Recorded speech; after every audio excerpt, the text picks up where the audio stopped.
So today I'm gonna tell you a story about how I ended up breastfeeding with just one breast.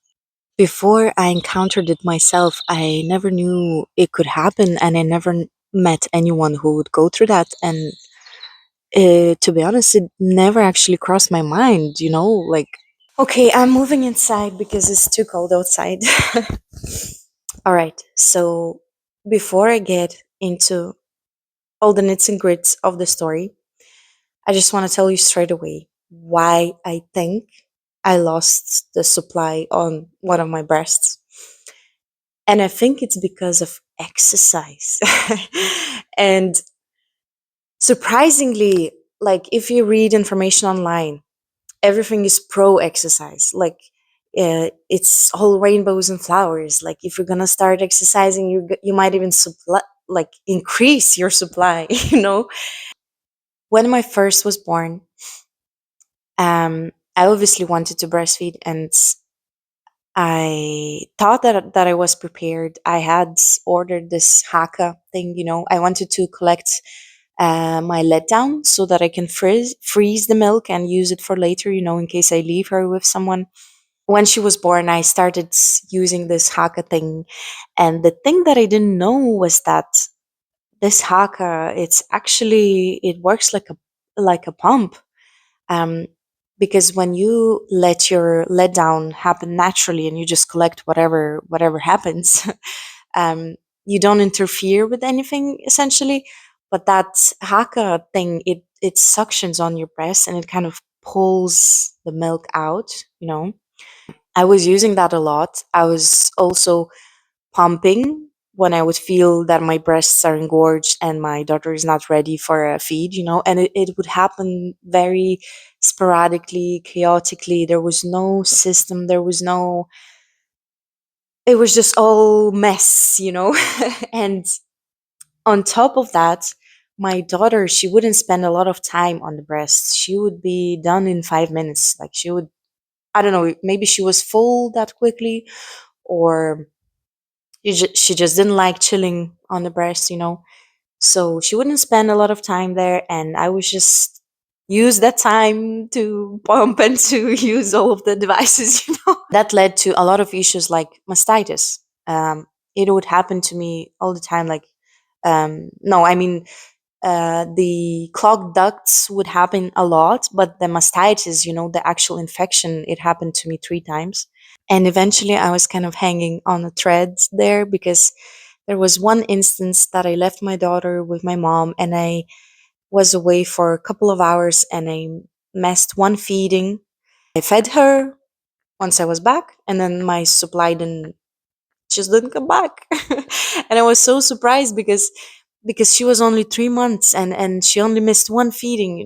It's like it happened so suddenly, and I was actually quite upset, because I didn't want to end breastfeeding so quickly. So I was able to stretch it out until she was 5 months because I was feeding at night still, and it was enough for her. But during the day I was pumping whatever was there, and whatever wasn't enough I would just top up with formula. And because of that story, when my second was born, my son, I decided that I am not doing anything. I am not collecting any letdowns. I'm not pumping. I'm just letting my son lead the whole thing, and for him to decide when he wants the breast, when he doesn't. And I'm just going to let the nature happen. And it worked because now he's 2.5 and he's still breastfeeding, not interfering with nature and just letting things happen naturally. Works sometimes. And about a year ago, I decided that I want to start exercising. And it wasn't anything vigorous, it wasn't anything crazy. I just did like body weight 3 to 5 times a week for half an hour. And I wasn't drenched in sweat. I wasn't terribly out of breath, and I wasn't losing any weight as well. Like I was eating as much as I wanted, and I didn't notice any changes in my weight. That's why I was surprised that when I started exercising, and it wasn't vigorous exercise, as I said. um, I basically noticed that one of my breasts, it just became flat. I'm sorry for the details, but the milk was still there. But I just started seeing like very obvious difference in the way they're filled up, you know? And I still kept breastfeeding. And as I said, I didn't want to interfere with anything. And it seemed like my supply was fine. But then I noticed that when the turn comes for the left one, you know, the one that was behind the breast that gave up, you know, it's the left one. When I noticed that it was her turn, she wasn't ready. And the one that was used last time, she was full on ready again. Like, and what are you supposed to do, you know? Like, the breast that I'm supposed to give, it's nearly empty. Like, I don't feel anything there. And then the one that I gave last time, it like, it needs some relief, you know? So after some time, I noticed that the left one would skip more and more and more feedings, you know? Like, at first it was just one feeding. Like, I would do two on this one, and then one on this one, then two on this one, then one on this one again. And then after some time, it would be like three, four on this one, and then one on this one. And then it would be like just once in the morning, and then the whole day it would just be the other one, you know? And those gaps, they would get longer and longer and longer. And then at some point, I realized that I haven't given that breast for a week. And I was like, and it's fine. And it's like, it's just empty. It's lives its own life. But to be fair, it doesn't affect anything, nearly anything. Like, I'm still able to breastfeed my son, and he's happy, and I'm happy. The only downside to that is that the size difference is quite astonishing, I would say. Like, it's very obvious.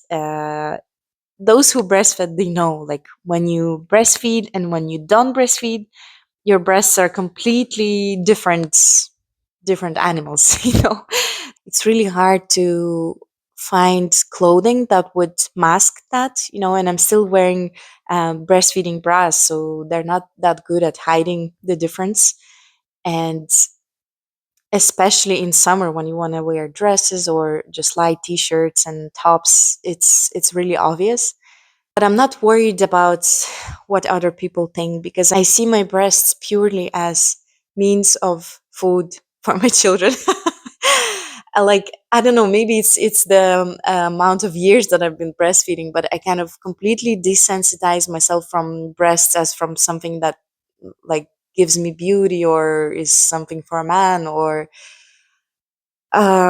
it's just purely milk for my kids, and I'm grateful that I'm able to do that, and I'm grateful to my body, and I'm not insecure about that in any sense. That's the story. If anything like that happened to you, or if you know of anyone, please share. But that's my story.